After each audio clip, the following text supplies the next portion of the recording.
Masinton itu yang dibicarakan orang bukan isi posternya, tapi banyak posternya dia. Iya. Di mana-mana ya. Lu udah mulai menghantui hidup lu belum tuh poster Masinton? Lu pernah ingat gak isi posternya Masinton apa? Itu pakai baju timnas. Iya, tapi apa isinya? Nggak tahu. Tahu kan? Tapi banyaknya lu ingat kan? Ingat. Jadi gimmicknya ada di quantity sebenarnya.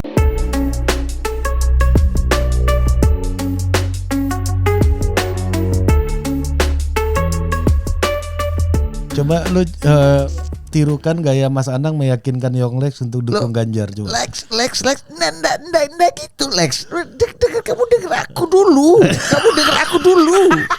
Enggak, Ganjar itu kamu Lex gitu kan. Lu akrab banget ya, Pak. Dari kecil gue mendengar suara-suara gitu. By the way, Budi ini sepupunya Krisdayanti. Masa? Iya.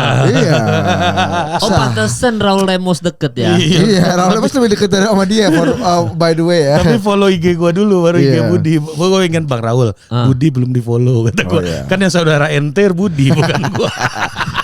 Jadi dari kecil gue udah mendengar suara-suara itu. Yanti, kamu tutup pintu Yanti. Dari mulai sesimpel Yanti tutup pintu Lex gitu. sampai Lex, lu Lex, aku dulu, kamu tuh denger aku dulu. Mirip gitu ya. Aku itu kamu harus tahu Mas Ganjar. Iya. Mas Ganjar itu Lex, rambutnya putih. Tania di mana dirimu? Emang Mas Anang 03 Mas Anang. Lu Mas Anang kan PDI. Oh iya, PDI. Jadi Mas Anang tuh tadi mau bikin faksi baru di PDI. PDI kan PDI Perjuangan. Dia maunya PDI Pergaulan, tapi kan nggak mungkin ya. Nggak Jadi bisa ya. harus akhirnya ikut. Tadinya mau narasi sedapil umum. sama Mbak Kade kan tadinya. Tapi kan pada faktanya di Bogor. Iya, Bogor, Ya, akhirnya. sedapil sama Fadlizon dia. Sama Bang Dia lebih Adian, memilih Bang Adian. bertarung dengan Fadlizon dibanding sama Kade kan. Lex, denger. Ya, gitu. Oke, pakai Pak bukan. Nggak usah, orang udah mulai. Nggak, tapi total politiknya apa? 01, 02, 03 ini. Iya enggak. Ya pertama yang gue mau tanya tuh lu tuh kemarin di akhirnya viral kan. Iya. Pertanyaan LGBT lu ini kan. LGBT. Iya, buat di kalangan pendukung Mas Anies terutama di PKS gitu ya. Lu dianggap itu terlalu bebas. Mas Anies tuh terlalu brutal. Di offside gitu ya. Iya. Sementara di kalangan kelompok yang lebih sekuler, Mas Anies terlalu tertutup, terlalu banyak restriksi, kurang perlindungan terhadap hak minoritas. Kemal, coba kamu jelas. Kenapa pakai nada Mas Anang? Mal. Dan ndak gitu. Ini kan podcast entertainment ya, jadi kita nggak boleh terlalu serius kan. Begitu ya. Iya, Enggak, mungkin- tapi memang acara Desak Anies ini cukup dibicarakan ya. Iya, Di kalangan Twitter itu banyak sekali buzzer 02, 03 menyerang Desak Anies ini. Karena Iya, karena kayaknya tuh inilah pesta demokrasi yang sebenarnya kan. Kayak diserang karena bener ya. iya, kayaknya karena bener kan. Walaupun nyerangnya gitu, acara ngapain keren-keren tuh elektabilitas nggak naik juga gitu kan. Kok nggak ngaruh Desak Anies ini? Itu agak bener sih. Itu benar banget. Tapi Iya. dalam hal ini gue membela Mas Anies. Oh iya. Walaupun elektabilitas kecil minimal keren Mas. Iya, kan ada yang bilang miskin tapi gagah ini kan. Iya, sama ini mungkin ya. Gitu, tapi kan sekarang terbukti kan. Iya. Misalnya kayak survei CSIS terbaru nih ya, baru hari ini tanggal berapa? Ini hari ini pas kita tag Tanggal ini 27 Desember baru ya. rilis CSIS. Kalau Iya. mau dibilang CSIS itu kredibel apa enggak ya silakan nilai sendiri ya. Itu salah satu lembaga think tank paling tua di Indonesia. Iya. Itu angkanya kurang lebih Mas Prabowo lagi. Pak Prabowo itu sekitar 46%. Nomor 1 dia. Enggak, sorry 43%. Oke. Pak Prabowo itu 43%. Ya, Mas mana Anies. angka yang benar dong. Anda Iya. bukan dulu. Masuk penjara lo sekarang kalau angka ini Nih salah. survei CSIS Melawan terus. Nih Ya. dengerin gua.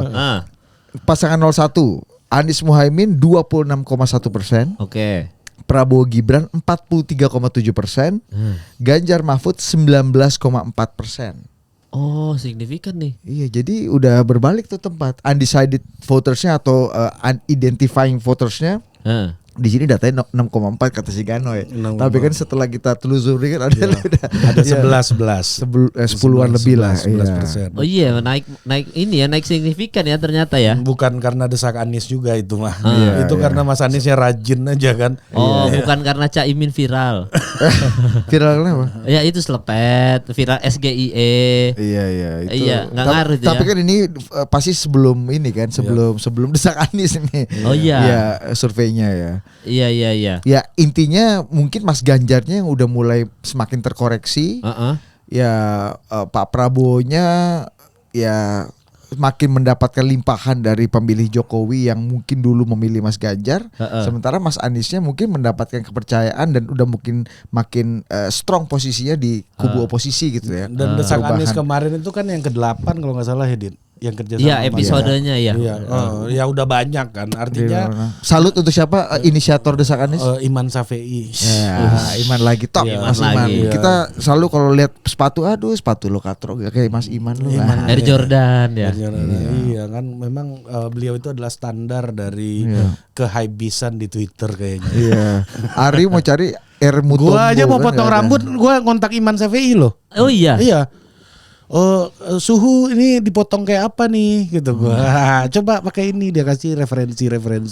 Beneran loh. Iman Safei itu gua selalu tanyakan ketika gua mau potong rambut. Fashion police terutama untuk para pelaku di industri politik. Dan ada satu hal yang menurut dia itu bagus banget gitu. Apa tuh? Ada argumen dia bagus banget menurut gua. Dia bilang gini, lu tiru orang ini. Dia kasih ke gua foto Tulus. Tulus itu satu-satunya orang gemuk di Indonesia yang paling lovable katanya. Sebelum Pak Prabowo gemoy ini. Ternyata memang kekuatan orang gemuk itu bisa lebih mudah lovable gitu. Iya kan. Nah, salah satunya gue terlimpah lah kotel efeknya gitu. Karena mengikuti saran Iman Safei. Lu terlimpah kotel efeknya Tulus, Pak Prabowo gemoy atau Erlangga Hartarto yang balihonya di mana-mana. Itu agak-agak ini loh. Enggak, tapi gini Din, tapi gua merasa ya memang ternyata kelebihan berat badan kayak gua gitu ya. Itu enggak selamanya jadi handicap ketika industri, ketika kita ini kan ini bertahan di industri apa sih? Benar, bertahan tetap balik ke situ lagi. Iya. Bertahan di Pilpres tuh udah banyak yang mikirin Bang ya kan. Ketika bertahan industri ini loh. Ketika semuanya itu banyak berubah bahwa ternyata orang ya ternyata orang gemuk ini mendapatkan tempat juga. Lu tahu nggak? Gue itu dulu mentor gue itu orang gemuk yang ada di industri televisi dan bertahan beberapa dekade, namanya Wimar Witular. Gendut, keriting dan pakai baju selalu warna-warni. Iya kan? Dan top of mind talk show host kayak Larry King-nya Indonesia. Siapa yang who can do better than Pak Wimar pada zamannya ya? Pada zamannya. Namanya Perspektif nama acaranya. Makanya kita di Detikcom bikin acara adu perspektif. Karena inspired by Wimar Witular. Pak Wimar. Iya. Iya, tapi kalau Pak Prabowo ini termasuk gemuk nih berarti jatuhnya. Iya kan, gemoy itu menggemaskan. Betul. Iya kan. Tapi gemoy beneran gak nih Pak Prabowo nih? Menurut pendukungnya. Ya itu kan cara berdamai ya, Om Kemal ya. Sama kayak kemarin acara kan menurut pendukung Mas Ganjar kan belum tentu. Iya. Kalau menurut pendukung Mas Ganjar, gemoy ada akronim lainnya. Gemuk dan letoy ya. Ada kan? Iya. Padahal kan gemoy itu kan sangat erat dengan misalnya kalau kata Ari ya lovable, hackable ya kan. Tadinya sebelum Pak Prabowo yang mendominasi segmen itu Tulus sendirian. Pak Erlangga kenapa itu pertanyaan gua, kenapa Pak Erlangga yang udah lama ada di baliho segala macam nggak bisa? Karena appearance-nya, presence-nya nggak berusaha kayak Tulus kayaknya. Pak Prabowo emang kayak Tulus? Enggak waktu itu. Dia lebih kayak tentara ya. Waktu itu. Kan joget-joget. Dan gitu tuh. Kan Pak Prabowo joget-joget, Bos. Bos. Kamu lo lihat. Kamu dengar dulu. Mas Anang. Lu pikir aneh yang Lex? Kalau yang Lex boleh ente gitu-gitu. Enggak, tapi kan Tulus nyanyi, ya kan, bawa suaranya bagus gitu kan, berkarakter. Pak Prabowo joget-joget, ada karakter juga. Pak Erlangga, gue nggak tahu Pak Erlangga joget apa enggak. Pak Erlangga kerja itu. Tapi gue kemarin kerja itu nggak bisa nunjukin karakter ya. Tapi kemarin gue sempat duduk sebelahan sama Pak Erlangga di sebuah acara gitu. Tapi memang beliau itu gemoy. Kemampuan ininya interpersonal skillnya emang bagus banget dan lucu loh beliau. Dia ngejelasin sesuatu tuh keren banget. Dan beliau lucu loh. Maksud gue orangnya renyah gitu. Renyah. Dan kalau diajak podcast kayak gini kayaknya kompatibel. Pak Erlangga. Cocok. Bener. Ketimbang yang berpidato berapi-api di podium gitu. Pak Erlangga kayaknya lebih cocok kalau diajak diskusi man to man kayak gini. Tapi kenapa nggak ada yang ngajak jadi cawapres? Ya karena kurang gemoy.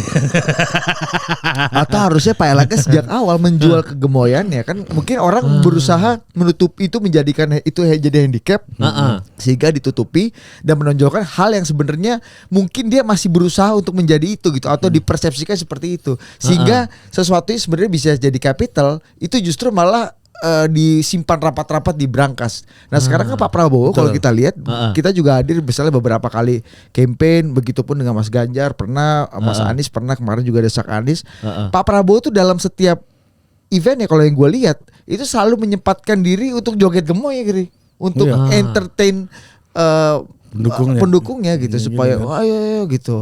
Bahkan kemarin terakhir kalau nggak salah di acara yang dibikin oleh Bang Hasan Nasbi di Sentul, temu relawan Kopi Pagi, itu pertama kali Pak Prabowo joget dewa gitu. Elo ya waktu itu penyanyinya, terus sambil buka baju terus dilempar gitu kayak rockstar. Dan ternyata yang dapat mama gitu kan. Iya. Ya jadi menurut gua sih gimmicknya Pak Prabowo itu ya gini, semua capres tuh punya gimmick. Iya. Karena gimmick itu kan sebenarnya sebuah strategi untuk menyampaikan siapa diri lu dengan cara lebih cepat. Dulu Pak Jokowi emang nggak ada gimmick. Masuk gorong-gorong, pakai baju kotak-kotak. Iya. Banyak juga gimmicknya, dan semua pemimpin tuh punya gimmick. Pak SBY dulu nyanyi 30 menit, ingat gak lo? Oh iya. Pakai gitar kan? Iya. 30 menit. Ya kan? Pak Dahlan Iskan dulu pakai sneakers, buka jalan tol, semuanya palang pintu. Gimmick tuh adalah sebuah simbol ya, yang disampaikan kepada audiens sehingga audiens cepat membangun koneksi dengan si pemilik simbol tersebut. Orang yang diacu oleh simbol tersebut, ya kan? Semuanya punya gimmick, tapi di dalam arena digital, arena publik ini, ya, dalam pertarungan di dalam ruang publik, dalam pertarungan diskursus, gimmick siapa yang paling berkarakter itu loh. Dan sesuai dengan personality, lu tidak menjadi orang lain kalau menurut gue. Iya betul. Dan gimmick siapa yang paling cepat relate-nya dengan audiens. Iya, betul. Dulu kan kita ingat betul Zainuddin MZ itu ibu. Itu kan sebenarnya dalam pakem ceramah kan sebenarnya nggak ada dalam pakem ceramah, tapi itu menjadi sebuah simbol komunikasi dari Pak Zainuddin MZ sehingga jutaan umat itu terkoneksi dengan khotbah-khotbah beliau. Signature-nya itu Signature-nya. Gue dulu beli kaset Zainuddin MZ waktu gue kecil banyak loh. Orang tua gue beliin semua itu. Dulu belum ada era podcast. Belum ada. Kalau beliau masih hidup sekarang mungkin itu merajai podcast di sekarang nih ya. Iya kayak Agim. Betul tidak? Betul tidak? Itu kan. Iya kan? Itu cara cepat untuk terkoneksi dengan audiens. Jamaah, kan itu Ustadz Maulana. Ustadz Dasar Latif ada lagi, Ustadz Abdul Somad ada lagi. Nah, kalau di dalam penceramah, teori gimmick penggunaan gimmick ini biasa karena mereka adalah seorang guru yang setiap hari berinteraksi dengan audiens. Jadi mereka akan punya ruang eksperimen untuk menemukan gimmick-gimmick yang membuat pikiran mereka terkoneksi dengan audiensnya. Iya. Itu kalau di politik belum tentu semua tokoh politik suka bertemu dengan audiens. Kalau ceramah, mereka kerjaannya emang ketemu sama umat setiap hari, gitu kan. Jadi eksperimentasi mereka untuk menemukan gimmick-gimmick itu lebih mudah. Lebih mudah, bukan lebih mudah juga, tapi lebih banyak ruangnya lah. Iya. Iya kan? Nah kalau kita lihat ya, misalnya nih, kalau kita bicara gimmick politik gitu ya, Mas Ganjar waktu sebelum pra-pilpres itu kalau bicara gimmick banyak banget. Iya. Oke. Sepedaan, Lari, jogging-jogging, ikut maraton segala macam. celana ketat. Lepas itu dia beneran suka lari atau enggak? Suka dia suka itu Iya benar. kan, lepas benar atau tidak dia suka lari. Let's say dia memang suka lari, tapi caranya itu, ya cara itu adalah cara yang ditempuh sebagai simbol untuk berkomunikasi dengan audiens yang luas. Sampai sahabat Kemal Palevi, Pangeran Siahaan membuat lari kan, Betul. yang mana sama Yang akhirnya Ramani dia lari ditinggal lari. lari dari situ. Iya, ditinggal lari. Tapi itu gimmick menurut gua ya. Jadi Iya. gimmick itu bukan sesuatu yang tidak punya substansi. Oke. Justru gimmick Nah. itu sangat substantif. Tetapi kalau menurut gua nambah sedikit, betul, gimmick itu bukan hal yang tidak substansi, tapi itu substansi itu sendiri. Tapi bagaimana kita menggunakan gimmick pada porsi yang pas. Menurut gua, kalau boleh gua kritik misalnya untuk Caimin. Oke. Caimin itu salah satu gimmick yang terkenal di Pilpres kali ini ada 2 misalnya. Kata-kata nggak bahaya tah. Iya. Nah, itu kan jadi viral di mana-mana tuh. Iya, Dan iya. itu relate banget. Loh, nggak bahaya ta. Itu kan kayak alam bawah sadar kita ada ketakutan terhadap sesuatu yang kita juga nggak tahu gitu, dan akhirnya diafirmasi dengan bercandaan Caimin. Lo dia nggak bahaya tah. Iya, Itu Mas Ana. itu Mas Ana. Lo ada bahaya ta. Karena kita Tania. Tania di mana dirimu?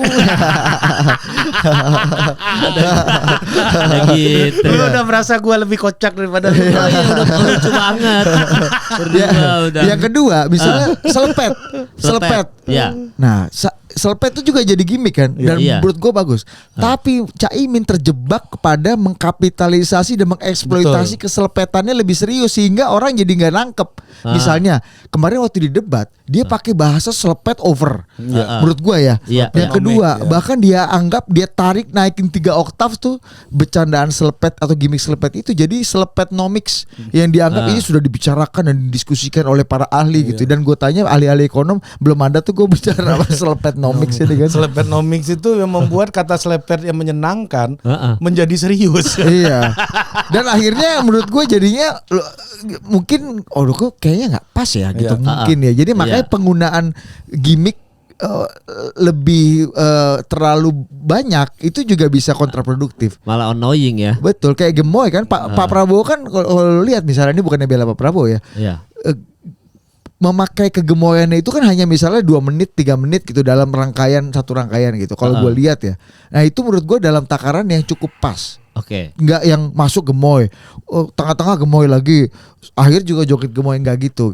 Nah Mas Ganjar menurut gue itu juga pakai takarannya dengan cukup pas nih.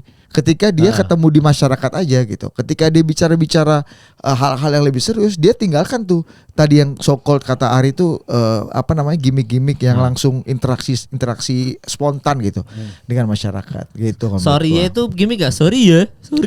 Gimmick gak itu? Pak Prabowo tuh. Ya, itu kan nada ya, nada. Oh, itu iya. kan kayak Come on lah Pak kayak- Mas Anies. kayak Mas Anies. itu kan sama kayak kalau di stand up lu tahu ini kan. Oh, wax gitu. Iya, bener. Wadidaw. Wadidaw. Itu sama Begitu aja ya, kayak gitu-gitu ya. Iya, karena medium hari ini memungkinkan orang untuk bisa menyampaikan simbol-simbol melalui audiovisual. Bunyi-bunyian gitu ya. Bunyi-bunyian dan juga visual ya. Kalau dulu kan kayak poster gini, Bos. Iya. Lu kalau lihat di tahun 55 pemilu 55 itu poster-posternya PKI, Iya, awas PKI. negara dikuasai komprador gitu-gitu kan.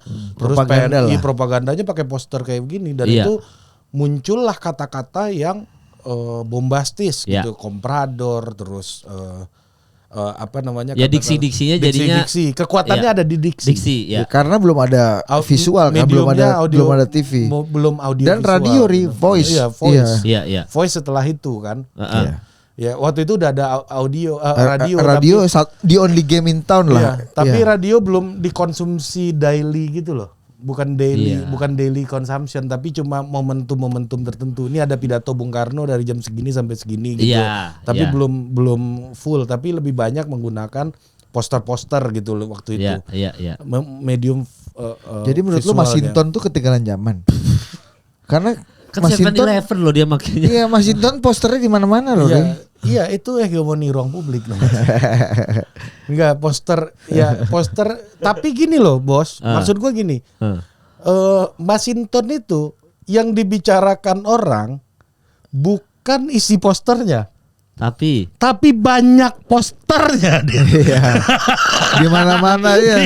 Lu udah mulai menghantui hidup lu belum tuh poster Masinton? Lu pernah ingat gak isi posternya Masinton apa? Itu pakai baju timnas. Iya, tapi apa isinya? Nggak tahu. Tahu kan? Tapi banyaknya lu ingat kan? Ingat. Jadi gimmicknya ada di quantity sebenarnya. Bukan quality. Bukan dari isinya. Kalau PKI dulu itu kan misalnya kampanye 55 kan orang membicarakan diskursus konten dari poster-posternya sebenarnya sebagai sebuah alat propaganda ideologis gitu.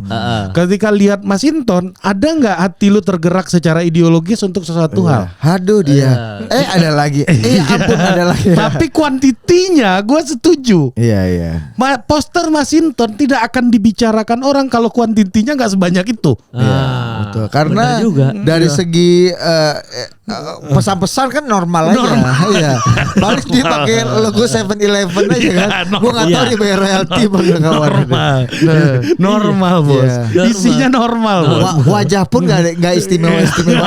Nggak ada propaganda spesifik yang muncul dari posternya, beda kan. Ada yang menarik. Pemilu 55. Betul. Pemilu 55 benar-benar propaganda spesifik dari poster-poster. Ada yang menarik belakangan ini kalau lu ke daerah selatan ya, itu beberapa di Gatot Subroto gitu-gitu ya, ada caleg Golkar itu orang Korea, Chong Sung. Iya, orang Korea. Coba apa namanya? Iya, Chong Sung siapa? Orang Korea itu. Menarik juga itu. Betul. Di era drakor ini. Itu nggak sebanyak Masinton secara kuantiti, tapi dibicarakan orang karena dia orang Korea. PDI kan ya? Golkar. Karena Koreanya itu ada kontennya. Kuantiti nggak banyak. Iya, kuantiti tapi relate ke Gen Z. Makanya gue bilang tadi, Masinton itu dibicarakan posternya bukan karena isinya, tapi karena kuantitinya. Gue sampai gini Bang Kemal, hampir masuk Jakarta Utara ini Bang. Sunter. Kenapa Sunter? Ini bukannya beda dapil kata gue kan. Oh ternyata daerah perbatasan Bang. Antara Kemayoran lewat jalur kereta kan udah Sunter. Dihantam juga sama Masinton sampai Iya. Siapa tuh? Siapa? Chong Sung Kim. Chong Sung Kim. Iya itu gokil loh. Korea. Di era kita poster sebanyak Masinton nggak? Tidak. Tapi dibicarakan. Tapi poster gede 1-2 tapi gede banget. Ada pula Chong Sung Kim ini apa namanya ini? Selamat Hari Bayangkara.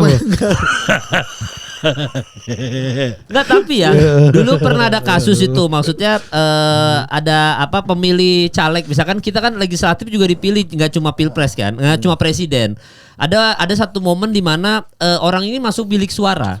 Ketika dia masuk bilik suara, dia nggak tahu kan caleg ini mau nyoblos siapa. Tiba-tiba karena pada masa itu PSI lagi gencarnya promo, pokoknya gitu-gitu masuk ke milenial apa segala macam. Akhirnya ini PSI sering iklannya nih, kita coblos aja PSI. Berarti Masinton berguna. Iya, gue nggak bilang nggak berguna Bang. Iya kan? Gue nggak bilang nggak berguna. Maksud gue, kenapa itu menjadi pembicaraan?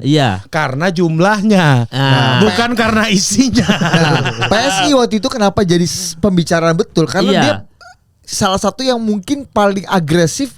Masuk ke udara, masuk ke dunia digital ketika yang lain masih mengandalkan poster-poster, masih mengandalkan canvassing di lapangan, masih mengandalkan pengumpulan massa di lapangan. PSI memulai dengan sangat agresif untuk kampanye digital sehingga untuk menyasar tadi orang-orang yang sebenarnya ya nggak tahu siapa aja, tapi yang top of mind-nya ya itu PSI. Makanya ceng-cengannya Partai Sosmed Indonesia kan. Iya, betul. Lah jadi gimana kita mencari caleg yang baik dan benar ini caranya? Ngefilternya gimana dong? Apa dari Masinton tadi kita lihat atau Chong Hung tadi? Chong Sung Kim ya. Atau dari kata-katanya gebuk mafia tanah kan gitu kan. Yang lebih ekstrim gue lihat ini posternya, balihonya Gelora, Partai Bang Fahri Hamzah ini. Judulnya gini bos, pesannya Gelora menang, Palestina merdeka. Itu ekstrim banget. Ekstrim banget ya. Tapi yang lebih ekstrim itu apa namanya? Gelora menang. Apa PKB ngomong kita akan lanjutkan ini pembangunan IKN ini katanya. Anies pun juga nggak bantah-bantah amat kan soal IKN kan. Iya kan. Kadang-kadang bantah, kadang-kadang enggak kan. Iya. Tapi yang paling pasti itu PKS, Bos. PKS menang, Jakarta tetap ibu kota. Posternya banyak banget. Iya, kita ngobrol sama orang PKB. Mas ini udah ngobrol sama PKS belum juga. Tapi PKB kita tetap pindah ibu kota. Iya, makanya sulit loh nyari caleg ini. Iya ya, gue Iya, juga paling bingung sulit ya. loh. Kemarin kan cuma tulisannya paling hukum mati koruptor. Walaupun ujung-ujungnya kan tidak dihukum mati juga. Jujur gue bingung. Memang kalau idealnya memang kita harus cari tahu ya siapa aja orang-orang atau caleg-caleg yang ada di dapil kita. Kalau mau cari tahu ya harus pergi ke website, kita screening, kita lihat rekam jejaknya di beberapa website. Salah satu yang dibikin teman kita lah Afu ya, misalnya Bijak Memilih itu kita punya informasi yang cukup lengkap ya terhadap caleg-caleg. ICW juga bikin rekam ya. jejak apa namanya rekamjejak.id ya. Iya. Itu untuk ngelihat sebenarnya caleg-caleg yang ada di dapil kita itu seberapa punya kapasitas dan rekam jejak yang bagus sih untuk kita titipkan gitu kan, amanat. Tapi ya itu kan buat orang-orang yang udah real ya, yang udah bisa mencari tahu kira-kira kandidat kita secara portofolio tuh gimana. Tapi buat yang masih atau nggak punya waktu atau nggak punya keinginan untuk ngecek, ya menurut gua lagi-lagi sih faktor-faktor kayak Masinton itu jadi berpengaruh. Apa yang paling banyak lu lihat, apa yang paling balihonya yang paling berkesan buat lu, ya kan. Kalau untuk yang agak kampret itu misalnya berapa amplop yang dikasih gitu misalnya serangan Fajar gitu ya, itu kan hal-hal yang ya mau nggak mau memang itu top of mind orang untuk memilih gitu. Sisanya ya lu simpati mana, misalnya keluarga lu punya tradisi milih Golkar. Ya lu pasti akan nggak jauh-jauh, apalagi di saat sekarang ketika caleg jumlahnya ratusan, caleg bertaburan, gak jelas, kita juga nggak tahu recordnya satu sama lain. Akhirnya kembali ke tradisi keluarga, sama kayak lu kemana-mana bingung di food court, aduh McD lagi, KFC lagi nih kan. Karena ini yang paling pasti, yang udah lu tahu gitu rasanya gimana. Itu gitu. juga sebenarnya ada pengkondisian dalam tanda kutip ya. Kenapa gue bilang pengkondisian? Karena agak sulit kayaknya ada nama-nama baru yang akan masuk ke DPR. Sekarang agak sulit, gue bilang agak sulit, bukan berarti nggak mungkin gitu. Karena apa? Karena memang waktu kampanye cuma 2 bulanan. Iya kan? Waktu kampanye cuma 2 bulanan, dan itu memperkenalkan nama baru selama 2 bulan atau let's say lu 6 bulan atau setahun sebelumnya udah kerja pun, tapi kan identitas caleg lu baru ada 2 bulan sebelum pemilihan. Nomor urut misalnya. Terus dapil lu itu baru bisa lu kunci benar-benar setelah 2 bulan menjelang pemilihan. Nah, ini waktu yang sangat-sangat terbatas gitu untuk seorang caleg bisa mengenalkan dirinya, bisa mengenalkan visi misinya, bisa sampai berdialog dengan konstituen. Misal gini, lu kalau ketemu sama kira-kira 10.000 orang sehari mungkin nggak? Nggak mungkin lah. Iya kan? Nggak mungkin dong. Nggak mungkin kan? Iya. 10.000 orang sehari lu bisa nggak mungkin ketemu kan? Nah, sementara lu butuh suara untuk masuk ke DPR tuh bisa 50.000, bisa 60.000 suara gitu ya. Kalau lu misalnya 10.000 orang per hari lu bisa ketemu, dengan akurasinya sekitar 20-30% terkonversi jadi suara gitu ya. Ya kan? Bisa 3.000 orang per hari gitu misalnya. Ya itu lu bisa menantang caleg-caleg establis tuh. Itu pun lu bisa nggak 3.000 orang sehari? Iya, makanya itu kan pertanyaan tuh. Caleg-caleg establis itu kan udah berkampanye 5 tahun, Bang. Iya kan? Mereka udah bawa dana aspirasi.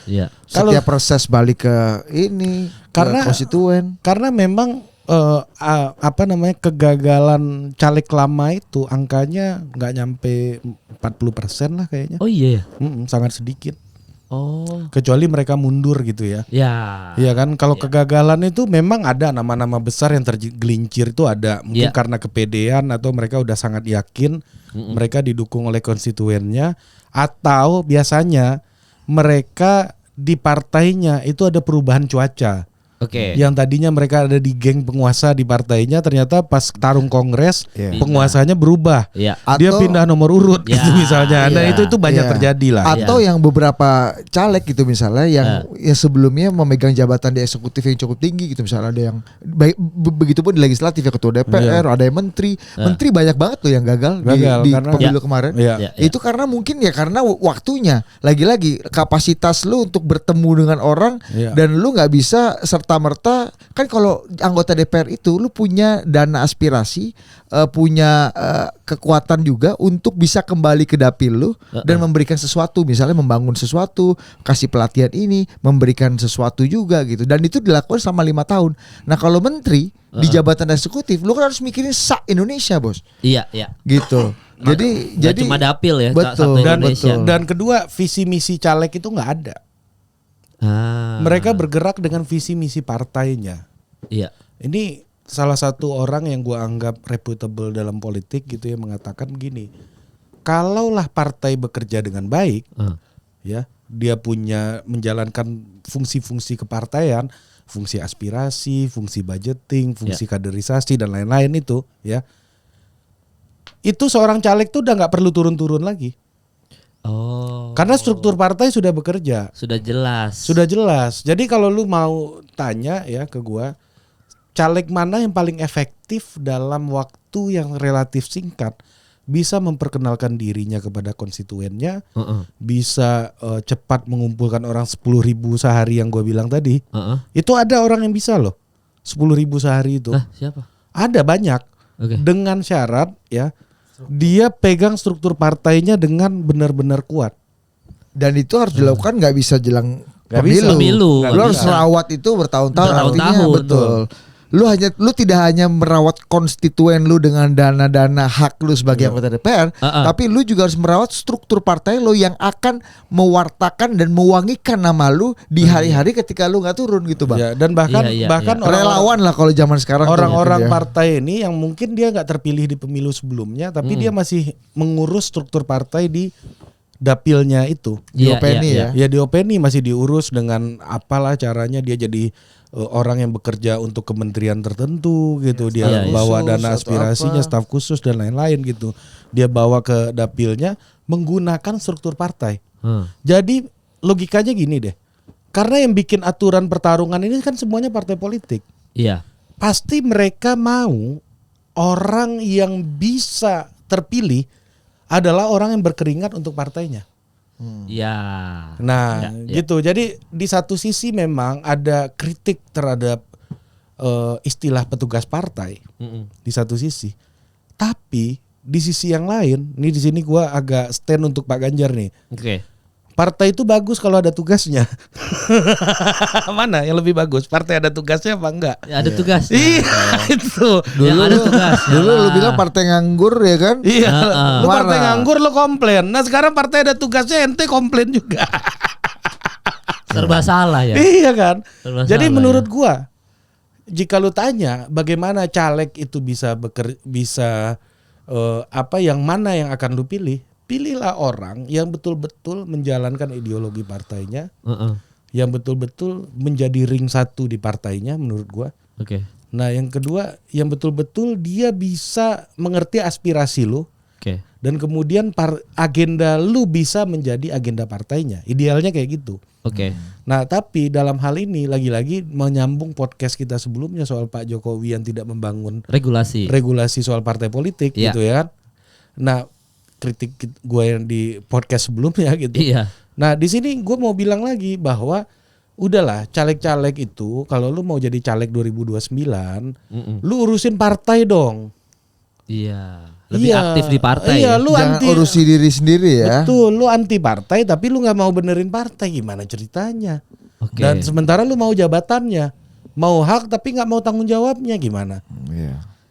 Kalau lu anggap struktur partai itu adalah suatu hal yang menakutkan, karena wah di sini gua akan udah diperes nih, gua akan lucuti nih misalnya ya, logistik gua. Bayangan lu seperti itu ya, lu nggak akan kemana-mana. Karena mereka yang akan jadi kaki tangan, mereka yang akan jadi mulut dan wajah lu ketika lu tidak sampai di tengah-tengah masyarakat. Nah, gue yakin nih yang menang pileg sekarang adalah orang-orang yang punya hubungan dekat dengan struktur partainya. Oh, pasti.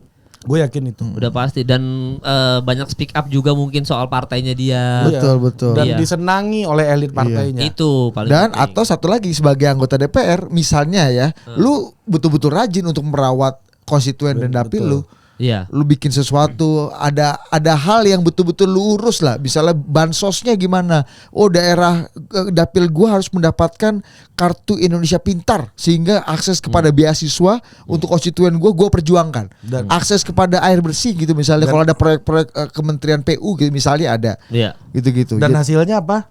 Partai lu akan senang sama lu karena lu kerja. Karena kerja. Iya, makanya gue bilang tadi istilah petugas partai ini buat Pak Ganjar nih ya. Iya. Maksud gue gini, gue di sini stand untuk membela petugas partai itu karena gue nggak ada momennya selama ini. Kebanyakan gue yang nanya, lu setuju nggak sama petugas partai gitu? Nggak ada yang setuju. Pada rata-rata bilang, oh tidak, saya petugas rakyat. Enggak.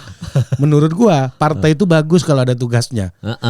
Kalau nggak ada tugasnya justru lu pertanyakan kemana dana banpol lu selama ini, bantuan politik yang udah dikasih sama negara.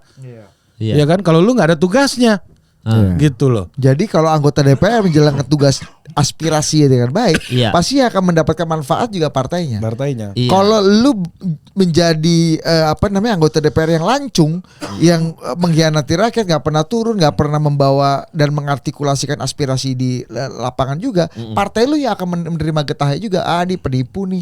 Jadi bahkan ya image kejelekan atau keburukan kader-kader di level bawah itu bisa sampai di level atas loh. Misalnya nih, lu ketemu satu organisasi gitu ya, yang lu diperes gitu, aduh mau ini diperes ya kan, lu dimintain duit. Let's say gini deh, misalnya ya, lu tahu kan banyak orang yang nggak suka sama Bu Mega, misalnya. Ini kita sebut nama aja. Banyak resistensi di medsos segala macam. Sampai ada Megawati yang pemain voli itu, ya kan gue lihat ada yang bikin poster Megawati bukan yang itu gitu-gitulah. Iya kan? Tapi apakah itu karena perilaku Bu Mega aja? Gue rasa sih enggak. Banyak yang bilang Bu Mega salah apa sih sama kamu? Enggak juga. Ya setelah pikir karena kadernya juga ya. Karena mulai dari ketidaksukaan orang dari kader paling bawah sampai ke atas itu akan terakumulasi di Bu Mega.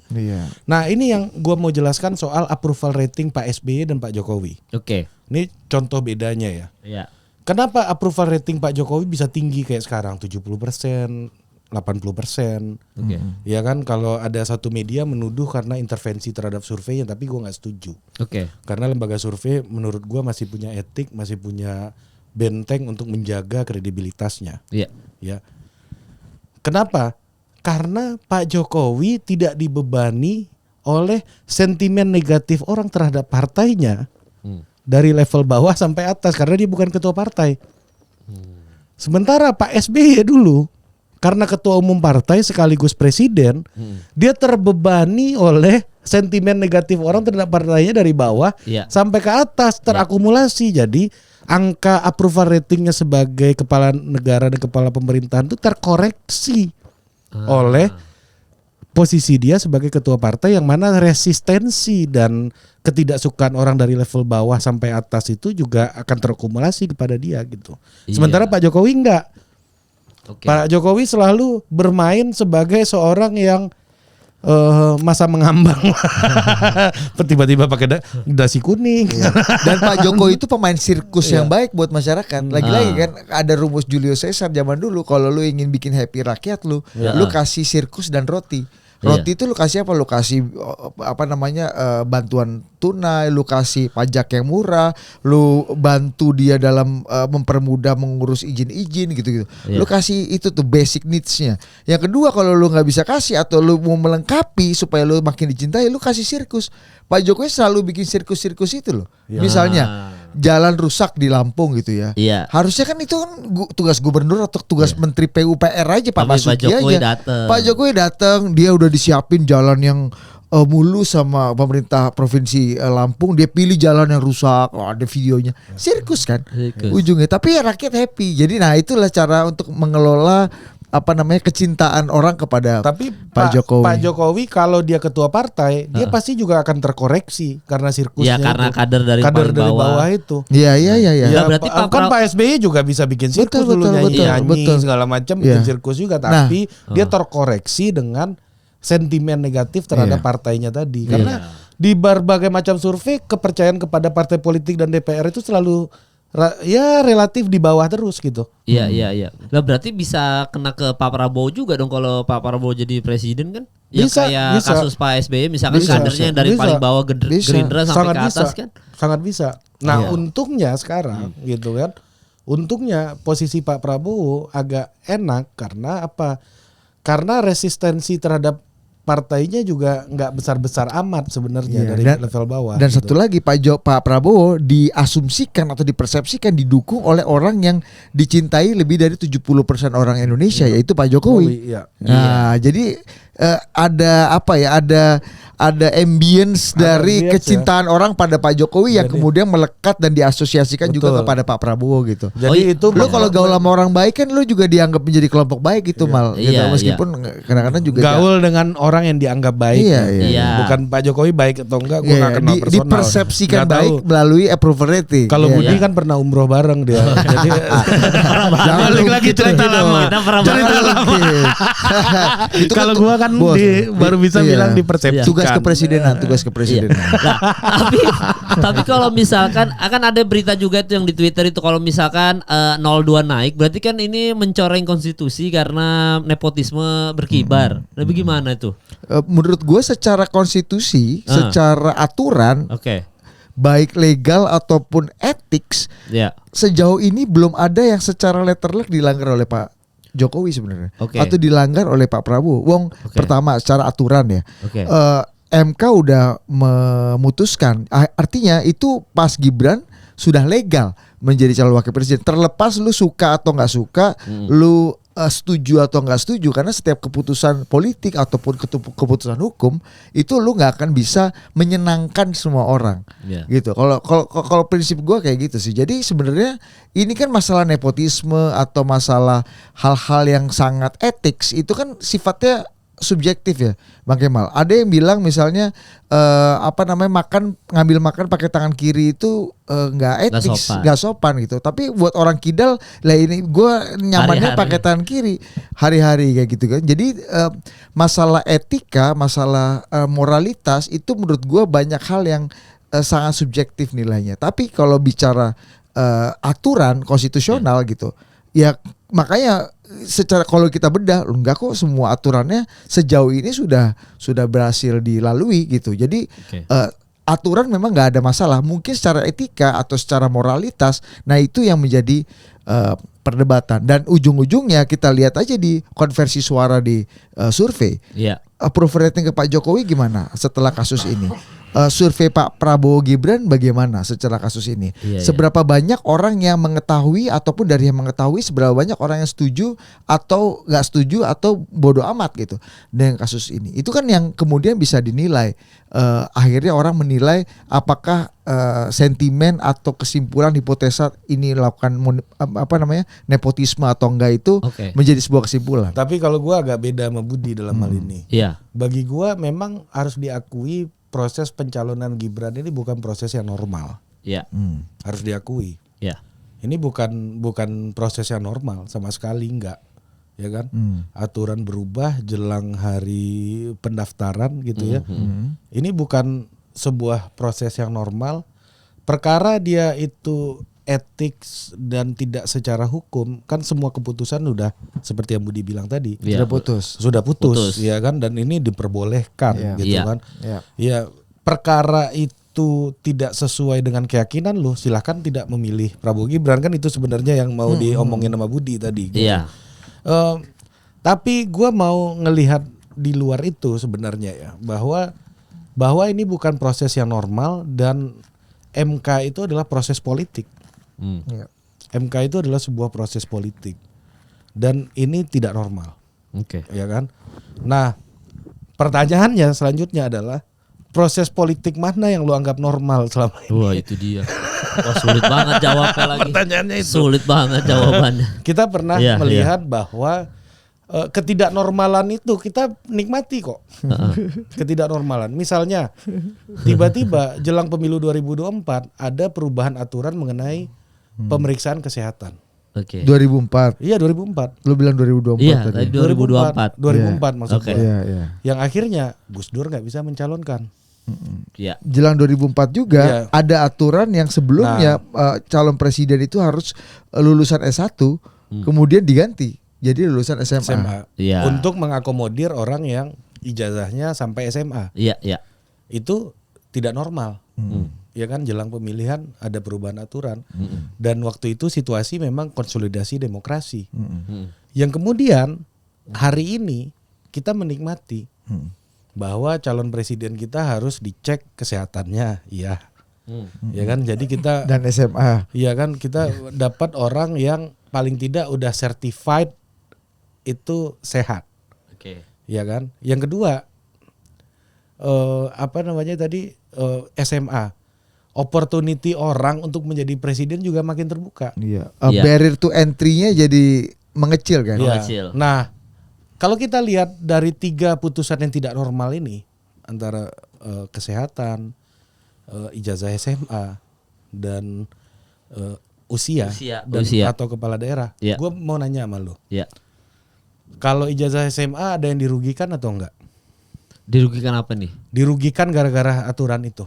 Nggak ada. Nggak ada kan? Nggak ada. Karena apa? Karena orang yang S1 bisa nyalon, yang SMA pun SMA bisa nyalon. Iya. Oke. Yang dirugikan orang SMP sama SD aja. Iya, itu aja kan belum layak ya. Iya, SMP SD nggak masuk. Caleg gimana? Capres ini bos, ini konteks capres. Iya, capres ini gimana? Oke, gua tanya yang kedua. Usia 40 tahun atau pernah menjabat kepala daerah siapa yang dirugikan? Nggak ada, semua dapat kebagian kan. Yang muda dapat, yang tua dapat juga kan. Iya, yang kepala daerah dapat. Yang anggota legislatif pernah menang dapat. Kesehatan siapa yang dirugikan? Ada. Siapa? Gus Dur.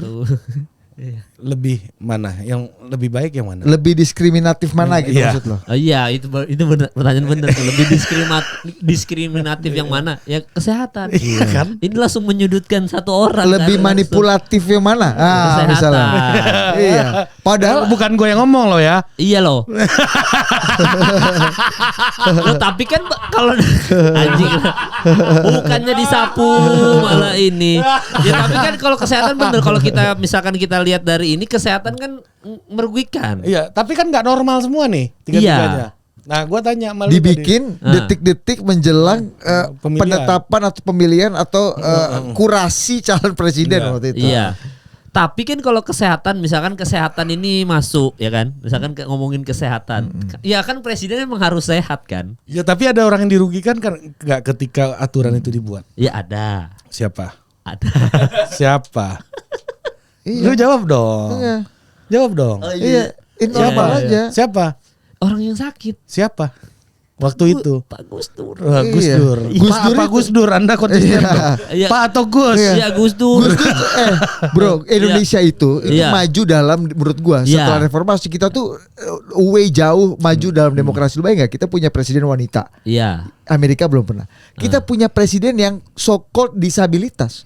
Karena Gus Dur nggak bisa melihat loh. Iya, jalan harus dituntun. Itu masuk dalam kategori itu dan Gus Dur pernah dan orang-orang disabilitas merasa Gus Dur menjadi bagian dari kelompoknya, menjadi bagian dari inner groupnya dan itu kan kemajuan. Tapi kan lagi-lagi kembali ke kata Ari, ada yang dirugikan apa enggak? Apakah selama Gus Dur memimpin tahun 1999 sampai 2001 dia nggak menjadi presiden yang punya legacy bagus? Kan enggak juga. Bagus. Kita gongsi Faca ini gara-gara Gus Dur. Iya. Kita libur sebulan. Libur itu lagi. Iya. Libur puasa, Bos. Iya, puasa. Libur puasa ini. Terus Imlek kita libur. Orang bisa barongsai Itu bebas. puasa itu apa kata Pak JK? Itu saya kalau mau naikin harga BBM.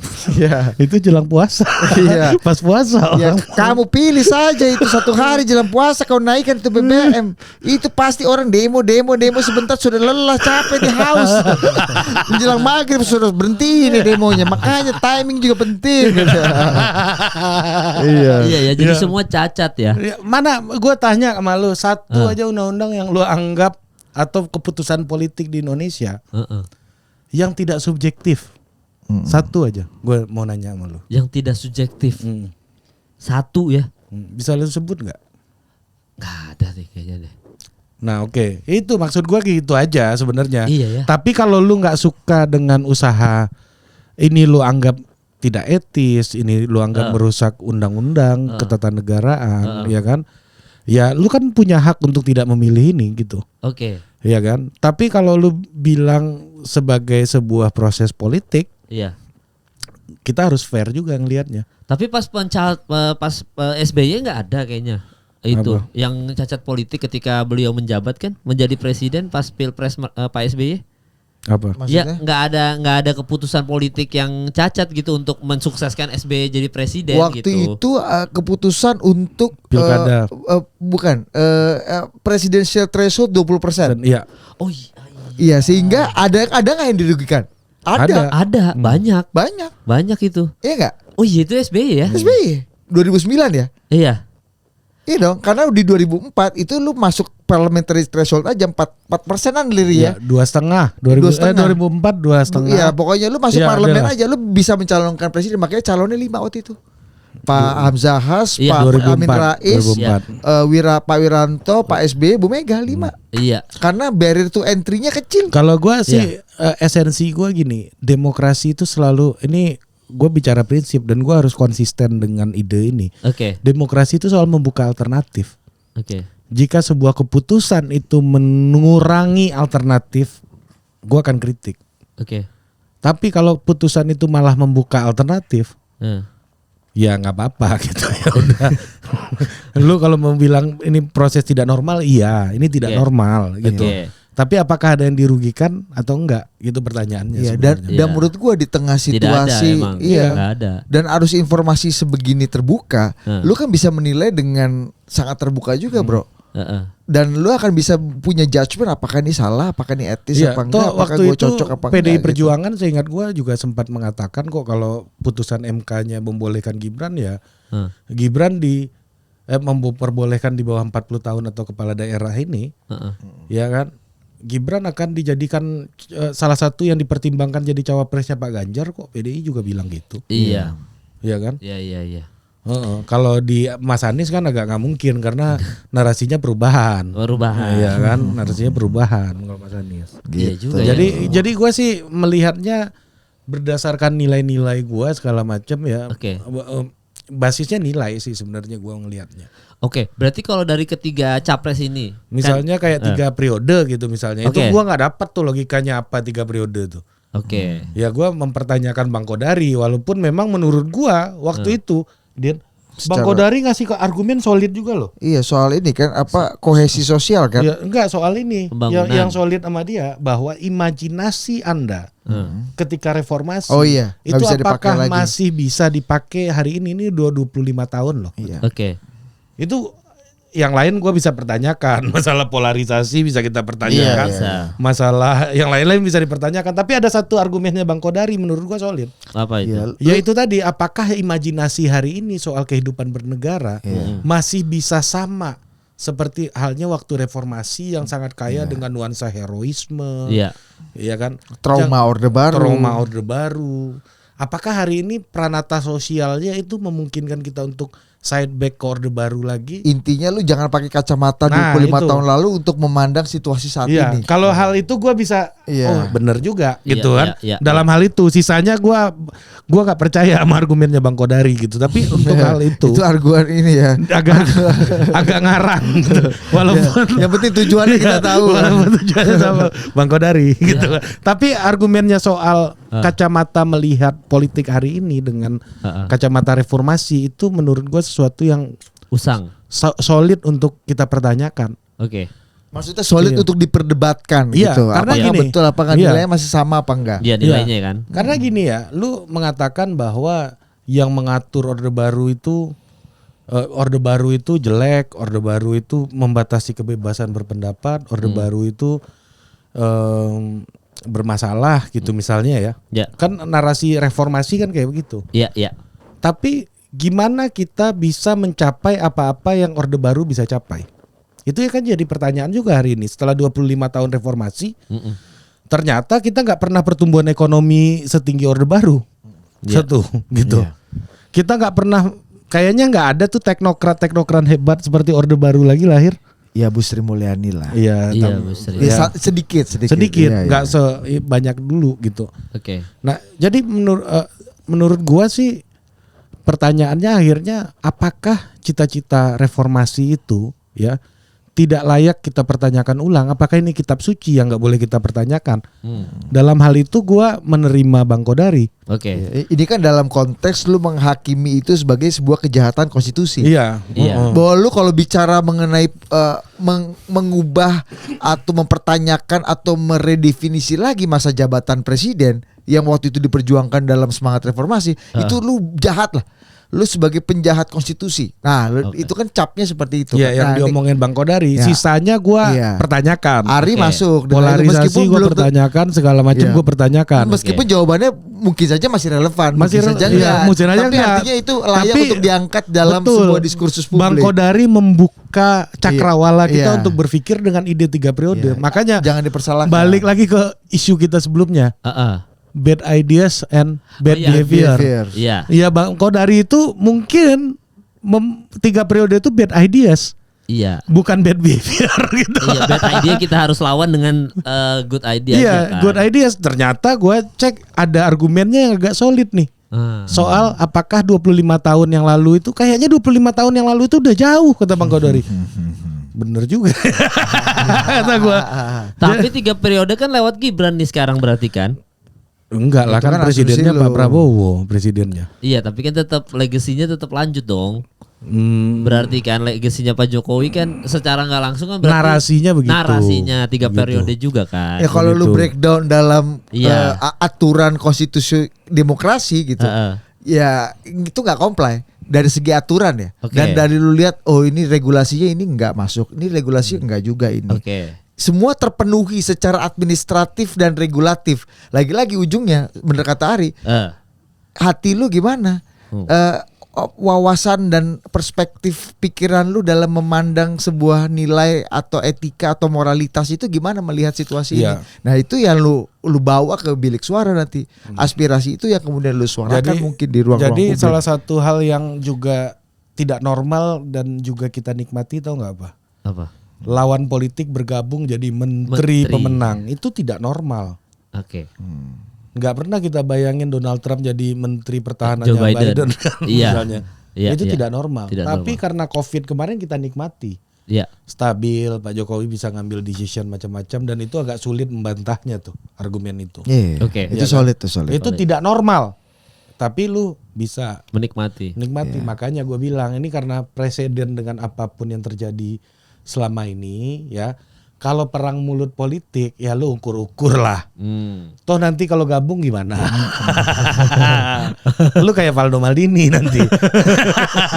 Valdo aja Jokowi bisa. Bagus kan. Langsung Jokowi bagus. Dulu malu lu sama Valdo Maldini. Dulu Valdo bilang apa? Tol kerupuk apa? Tol kerupuk. Ya sekarang ini pembangunan jalan tol paling progresif katanya kan.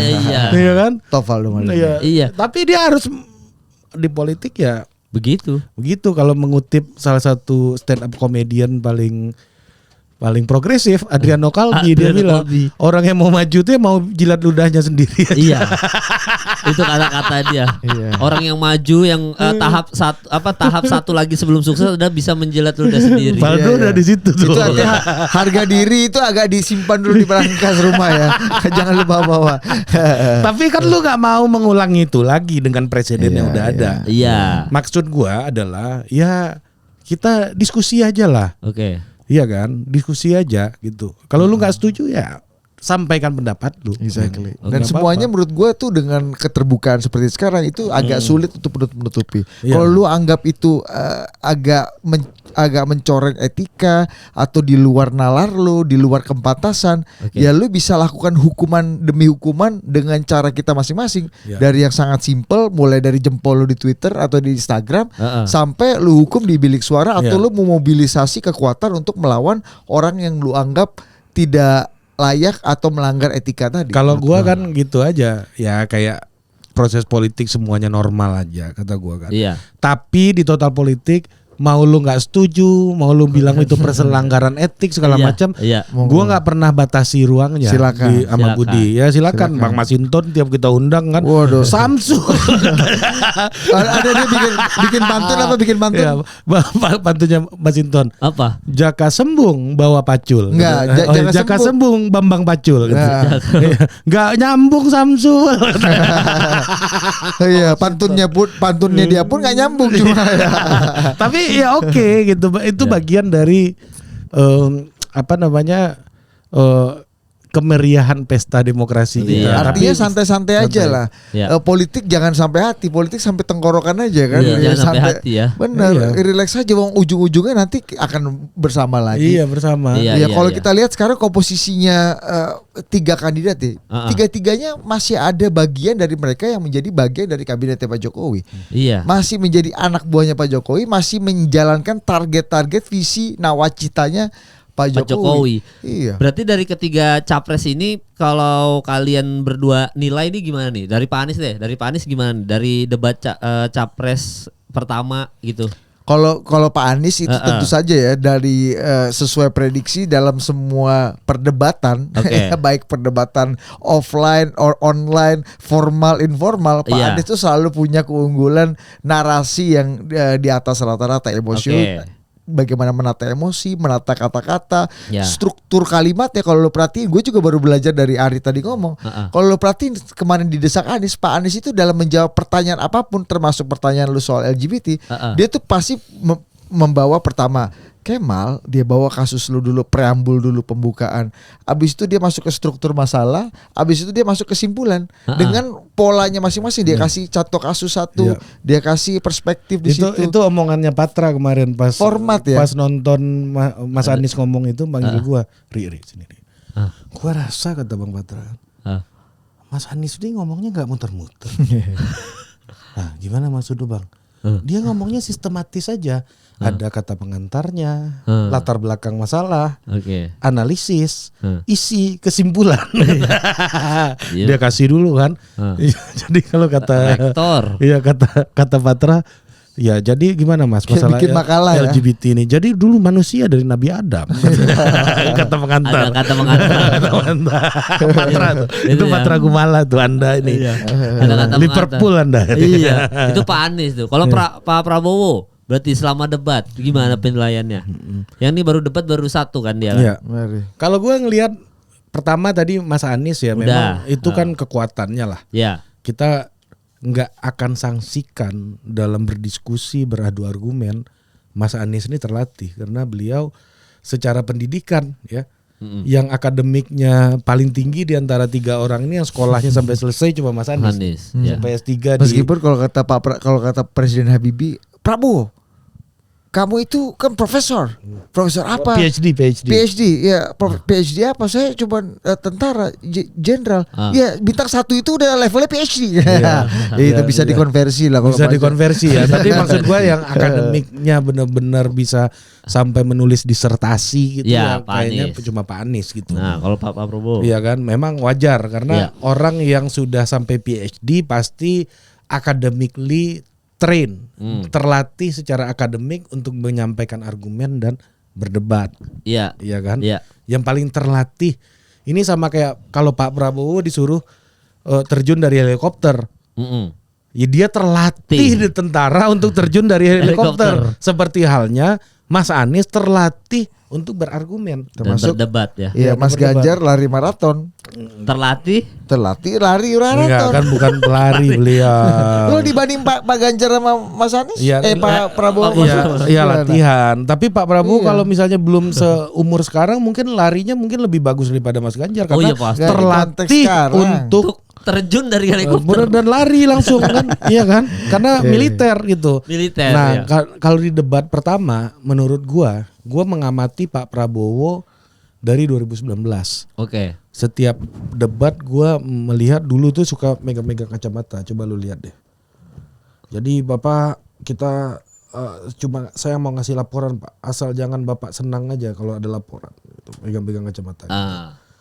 Dia tampak hari ini lebih rileks. Oke. Lebih menikmati debat. Oke. Ya, menurut gua untuk seorang Pak Prabowo yang tadinya sangat tegang, sangat benar-benar under pressure, ya, ketika debat kandidat, walaupun sudah berpengalaman berkali-kali gitu ya, saat ini adalah Pak Prabowo yang paling rileks, Oke. gitu. Jadi Mas Anies. ya rileks. Iya. Keywordnya Pak Prabowo sekarang tuh Relax. dia jauh lebih rileks. Kalau Pak Ganjar? Kalau itu pertama itu relax. Padahal dia IQOS ya. Enggak ya. Skip aja skip. Silakan sponsor di sini. Iya ya. gitu. Kalau Pak Ganjar berarti. Ya, kalau Keywordnya Pak apa Pak Prabowo Ganjar? relax ya. Iya. Nah, kalau Pak Ganjar menurut gua ya dia itu adalah orang yang paling berpengalaman dalam mungkin selain Pak Prabowo dia punya pengalaman yang banyak untuk debat kandidat gitu ya. Ya kan 2 kali paling enggak di Jawa Tengah kan.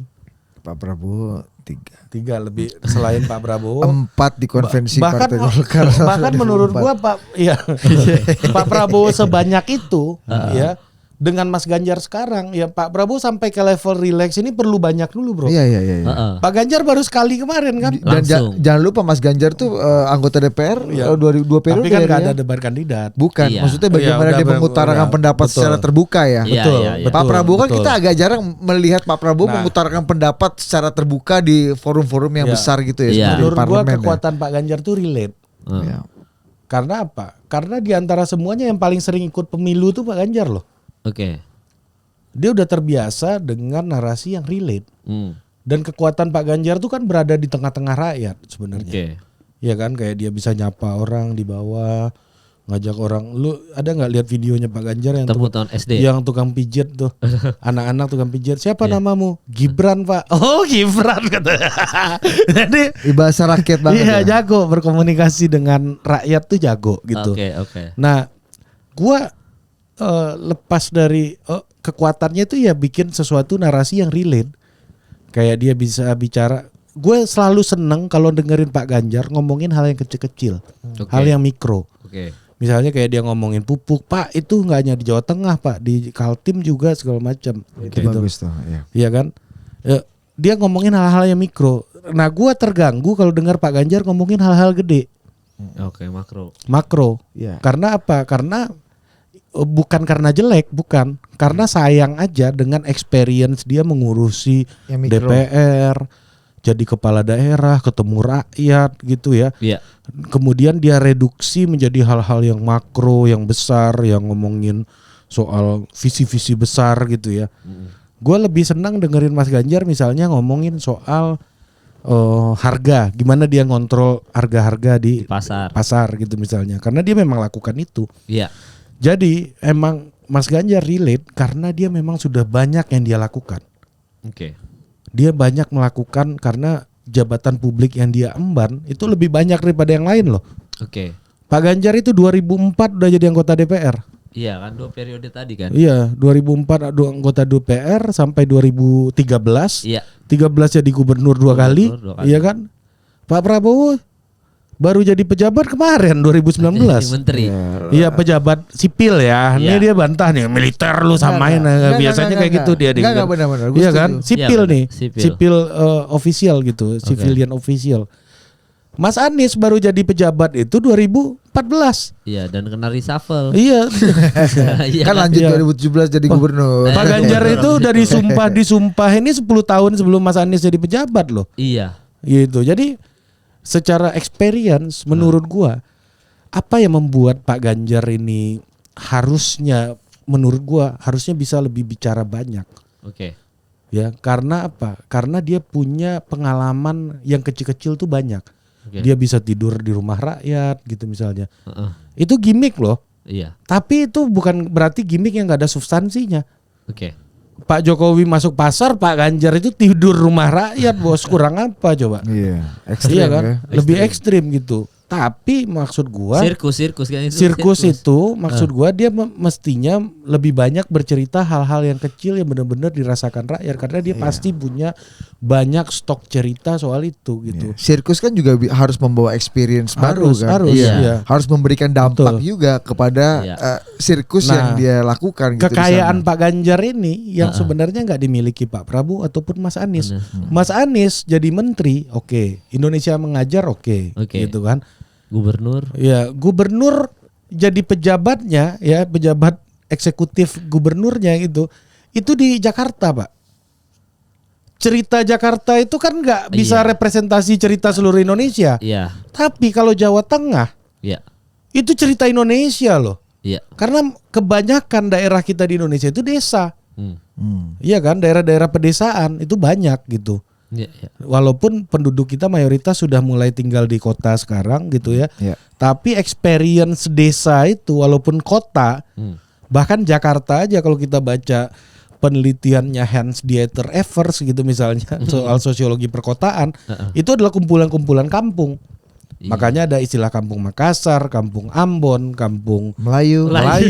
Iya, karena kumpulan-kumpulan kampung. Iya. Experience-nya sebenarnya masih suasana kampung. Iya, suasana kampung. Kalau lu masuk ke gang-gang tuh kan sangat kampung. Iya. Bukan seperti apartemen-apartemen di Singapura yang sama tetangga juga belum tentu interaksi gitu ya. Atau apartemennya Kemal ini. Atau apartemen Kemal di sebelah lu nggak tahu siapa yang tinggal. Nggak tahu. Nah, kalau di kampung di Jakarta semua kenal gitu. Nah, jadi experience kampung itu sebenarnya masih menjadi bagian mayoritas orang Indonesia. Yang mana Pak Ganjar bisa bercerita banyak soal itu. Berarti keywordnya Pak Ganjar apa? Relate. Dia punya banyak amunisi untuk relate dengan kebanyakan pemilih yang merupakan rakyat dan itu yang harus dieksplorasi terus-menerus ya. Dan dia adalah seperti Pak Jokowi juga sebenarnya. Sebenarnya secara profil yang paling mirip Pak Jokowi ya Pak Ganjar. Mas Anies anak dosen, profesor ibunya. Kakeknya founding father. Iya kan, pejuang. Pak Prabowo bapaknya menteri. Iya kan? Begawan ekonomi, kakeknya pendiri Bank BNI, Pak Prabowo. Iya. Pak Ganjar kan anak polisi biasa, bukan perwira tinggi gitu. Iya. Dan itu orang tuanya ya tinggal di desa. Ya kan? Dia sebenarnya adalah kalau mau bercerita satu di antara kita yang di sana, itu yang paling relate. Orang tua gua kayak orang tuanya Pak Ganjar, bukan orang petinggi. Orang tuanya Budi juga, orang tua lu juga. Gak ada di antara kita bertiga ini yang anak elit. Nah, dua orang ini anak elit nih. Satu elit terdidik, Mas Anies. Ya kan? Satu lagi elit politik, Pak Prabowo. Yang paling banyak masyarakat kita itu apa? Ya, Mas Ganjar. Maksud gua dia paling relate. Nah, jadi Ganjar adalah kita, kayak Jokowi adalah kita, itu relate. Nah, relevan. Makanya kalau gua mau bilang satu kata ya, Mas Anies itu excellent. Ya, karena memang bidangnya dia gitu ya. Keywordnya tuh ya. Iya, Pak Prabowo itu adalah relax. Ya, dia menikmati pertarungan ini. Tidak seperti sebelum-sebelumnya karena gua memang mengamati Pak Prabowo dari sebelum-sebelumnya. Mas Ganjar ini relate. Mas Ganjar itu sebenarnya orang yang paling bisa bercerita banyak soal Indonesia. Gue nggak tahu kenapa itu nggak terlalu keluar. Ceritanya soal Indonesia, dia mengurusi Jawa Tengah itu mengurusi Indonesia, bos. Lu tahu nggak jumlah kabupaten kota di Jawa Tengah berapa? Lu hafal lu ya? Lu hafal berarti bang? Lu hafal bang? DKI berapa coba kabupaten kota? DKI? Ya. 6. Jakarta Pusat, Jakarta Selatan. Ya. Ya. Selatan, Utara, Timur. Oke. Iya. Kepulauan Seribu. 6. Oh, Kepulauan Seribu masuk ya? Iya, 5. 5. Berarti 6. bukan 6. Oke. DKI 6. Oke. Oke ya. Lu tahu nggak Jawa Tengah berapa? Jawa Tengah. Hmm. Berapa bang? 35 kabupaten kota bos. 35. Brebes, Oh. Tegal, Kabupaten Tegal, Pemalang, Pekalongan, Kabupaten Pekalongan, Kendal, Semarang, Salatiga. Pati, Jepara, Iya.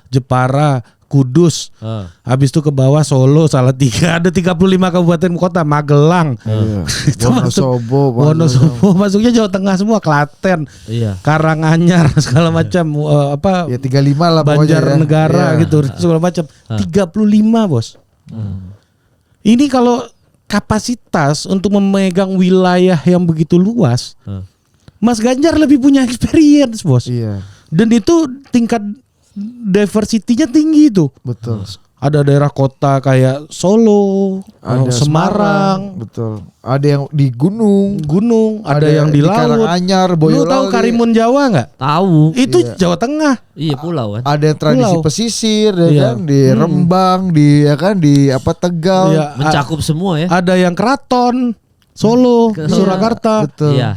Itu bos, maksud gua gini. Ada yang ngapak gitu ya, misal di bawah ya. Gua Iya. itu punya ekspektasi besar terhadap Mas Ganjar sebenarnya. Iya. Iya. Untuk menceritakan kekuatannya, apa yang hebat dari Mas Anies dan Pak Prabowo menurut gua ya, Iya. mereka punya kemampuan dan punya cerita dan bisa menceritakan kehebatannya. Iya, bisa ya benar. Nah, gua agak kecewa dengan Mas Ganjar, dia punya banyak kehebatan. Tapi tidak pintar menceritakannya. Tapi nggak tahu gua kenapa itu nggak sampai ke kita, gitu aja sebenarnya. Iya, iya. Makanya banyak orang Padahal Mas Ganjar punya skill komunikasi yang bagus, banget. Kenapa iya. cerita-cerita Dan yang memikat. relate tuh nggak dipilih gitu? Tuh. Ya ada cerita-cerita. Nge, lu dengerin Arin nih. Iya. Sana. Cerita gimana dia? Ya cerita-cerita ya dalam ya mungkin dia ngambil cerita ibu ini di sini, ibu ini di sini, ibu itu di situ. Maksud gua ya itu satu hal gitu ya. Tapi prinsip-prinsip mengurusi daerah yang luas ini, Jawa Tengah tadi 35 kabupaten kota yang dia harus orkestrasi. Cerita soal kapasitas itu belum sampai ke kita. Iya. Bagaimana? Itu nggak mudah, bos. 10 tahun ngurusi daerah sebesar itu tuh nggak mudah. Berarti jubirnya harus dididik ini, jubir dulu Gimana aja. caranya untuk menjelaskan kapasitas Mas Ganjar? Jubir bang. Ya jubirnya kan Iya bang. ya banyak. Iya jubirnya harus. Juburnya Kayaknya opung Banda. jubirnya pun tidak ada yang ngomong kayak lu bang. Nggak, tapi masalahnya lebih cocok hari jadi jubir Mas Iya, Ganjar ya kan. tapi Gila, masalahnya keren banget lu. Mas Ganjar itu jubirnya kemarin kalau boleh in my humble opinion Oh iya. terlalu banyak ngurusin MK kemarin ketimbang jualan Mas Ganjar. Jadi yang bertarung dianggapnya bukan Ganjar versus Anies dan Prabowo, tapi Ganjar versus Anies dan Jokowi. Iya, malah ke situ ya. Tapi itu maksud gua, dia harus kembali ngomong pupuk gitu misalnya. Kemarin ya oke, dia bisa jawab Kalimantan Timur juga kayak begitu. Tapi kita nggak tahu kan misalnya. Iya, karena keterbatasan waktu juga kali ini. Cuma 2 menit, 1 Iya, menit. maksudnya Kalimantan Timur juga gitu, ini begitu. Kalau kita di Jawa Tengah, kita punya ini untuk mengatasi itu. Bla, bla, Atau bla, mungkin saya ambil keputusan ini. Memang ada masalah. memang, gitu. Jangan-jangan base portofolio kebijakannya ya enggak. Enggak, Iya. menurut gua Dit, orang bisa 10 tahun jadi gubernur. Itu lengkap ya, Iya. dengan diversity Itu permasalahan pasti lebih seperti- banyak keputusannya yang Jawa benar Tengah. daripada yang salah. Iya. Iya. Jadi orang kalau udah sampai ke level Mas Ganjar, keputusan hidupnya pasti lebih banyak yang benar daripada yang salah. Kita ini aja kalau kata Bang Hasan Nasbi ya kita ini aja mungkin 50-50 nih katanya. Iya. Salahnya sama banyaknya sama benernya gitu kan. Iya. Kalau Mas Ganjar gue yakin lebih banyak yang benar. Iya, itu kan 3 orang di kertas suara atau 6 Iya. orang di kertas suara itu kan adalah orang-orang terpilih yang lagi benar kata Ari. Iya. Ya keputusan hidupnya lebih banyak yang benar daripada yang salah. Iya. Iya. Sampai di titik itu kan Iya benar. masih butuh. Ya makanya dia Iya. dengan itu kompetensi itu misalnya ngomongin pupuk. Ya ini proyek nasional nih pupuk nih. Ri, Kita tapi ada akui satu gitu hal ya misalnya. yang gue mau tanya juga ya. Ini Pak Prabowo menurut gue, lu tadi bisa kasih perspektif Pak Prabowo jauh lebih rileks dalam menghadapi debat. Iya. Tapi banyak forum juga Pak Prabowo masih punya signature yang menurut gue, kalau menurut gue ya sebagai orang yang sekarang lebih harusnya lebih rileks juga melihat politik gitu ya. Pak Prabowo masih memakai narasi-narasi lama gitu. Misalnya soal kita dijajah, kita nomor 2 kan, jangan sampai kita jangan jadi bangsa yang bangsa yang sebelum saya mati saya ingin melihat Indonesia menjadi bangsa ya kayak gitu-gitulah. Iya. Kita jangan jadi bangsa yang UMR ya. Kita harusnya menciptakan kelas menengah baru gitu-gitulah. Etik dasmu. Iya. Jadi Pak Prabowo masih menurut gua ya kadang-kadang ketika tone pidatonya, emotional bonding pidatonya masuk ke level orasi, dia kembali ke pola lamanya, settingan lama, default lamanya bahwa narasi-narasi besar soal keadilan, soal bangsa yang besar, kita ini punya sejarah dulu Majapahit yang jadi hal-hal yang menurut Ari itu juga cocok bahwa itu nggak terlalu relate sama apa yang terjadi di lapangan. Yang menjadi pupuk itu tadi. Harus kekuatan Mas Ganjar. Nah, Mas Anies itu justru malah menurut gua banyak membawa problem-problem yang kompleks. Itu jadi lebih relate dan sederhana dengan masalah-masalah kayak soal LGBT lu, soal kemarin soal ganja medis. SKB 2 menteri. Iya, lu nggak bisa. Apa kalau si Semi maksa, lu mau ubah nggak itu SKB yang enggak? Karena gue nggak ada masalah. Gue nggak ada masalah. Ini tinggal bagaimana pelaksanaannya. Itu bukan wewenang gue mengubah SKB, tapi gue bisa mengatasi masalah itu dengan cara gue harus kreatif, harus inovasi. Ini caranya. Nah, gitu-gitu loh. Itu kan lebih kan lebih relate dan lebih taktis ya untuk menjawab persoalan-persoalan publik. Gue yakin ya ketimbang Mas Anies, problemnya Mas Ganjar pasti jauh lebih kompleks. Harusnya lebih gue yakin pasti lebih kompleks Mas Ganjar. Problem solvingnya pasti lebih banyak ya. Pasti lebih kompleks. Ini Jawa Tengah, Bos. Iyalah.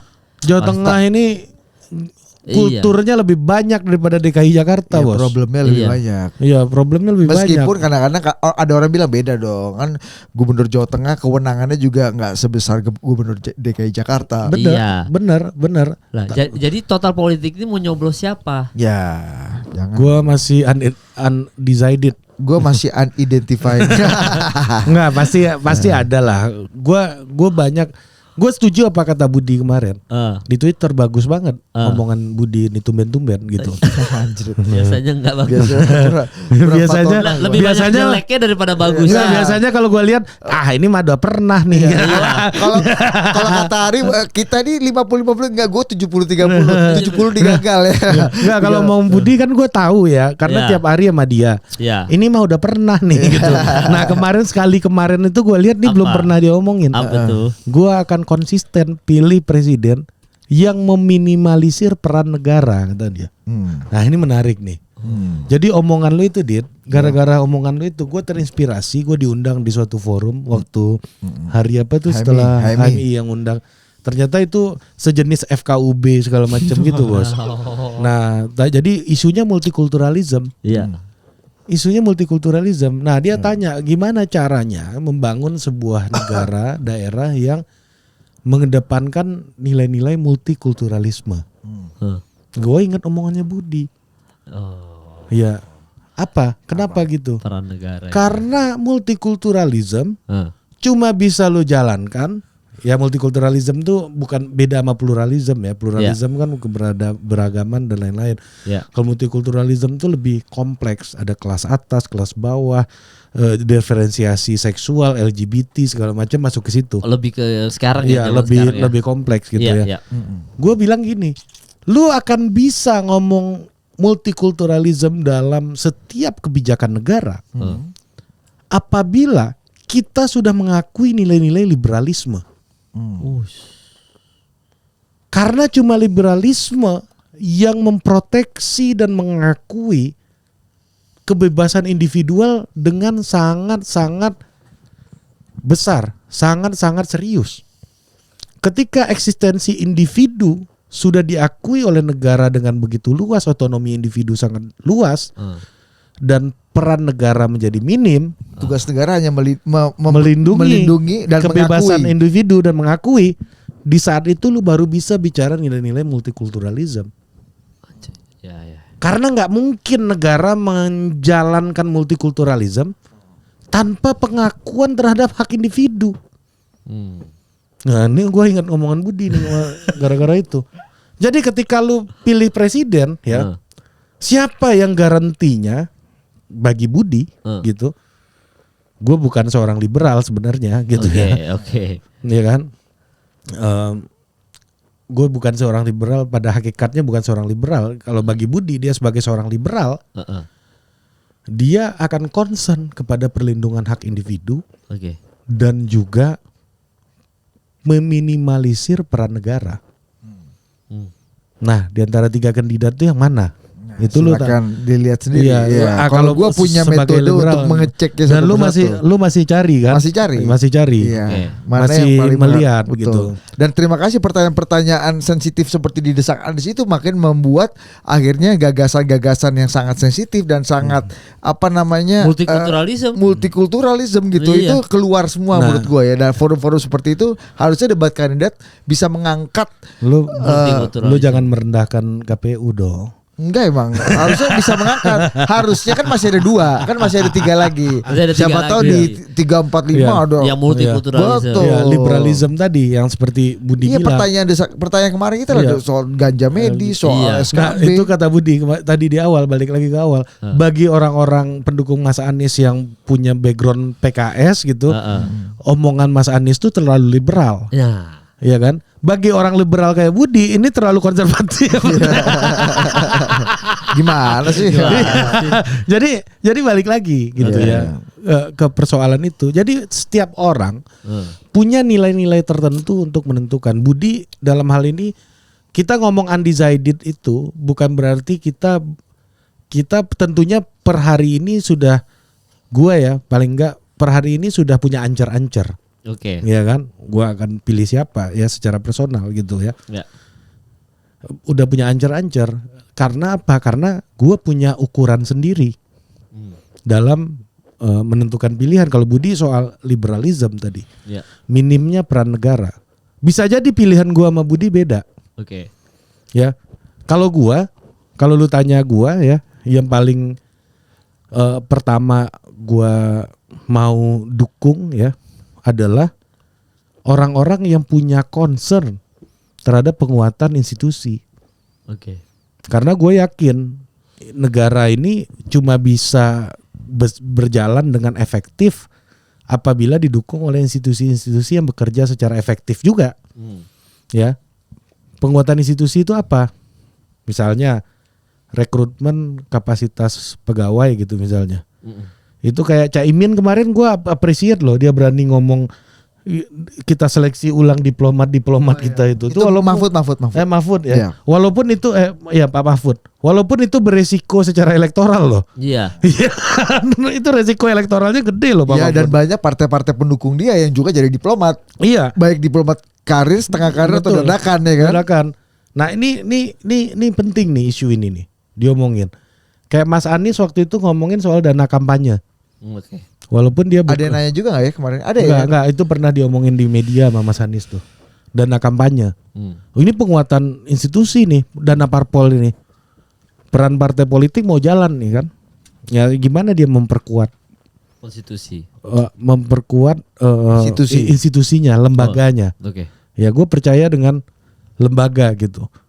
Walaupun ya lembaga sangat tergantung pada faktanya, sangat tergantung pada peran individu gitu ya. Tapi at least kalau lembaganya kuat, siapapun individu yang masuk ke dalamnya, kalaupun mau ngerusak itu butuh waktu juga untuk ngerusak gitu. Ya kan? Kayak Pak Prabowo misalnya, gue nggak terlalu kebeli dengan makan siang gratis. Mungkin bukan gue segmen utamanya. Iya. Ya kan? Tapi misalnya Pak Prabowo bicara soal soal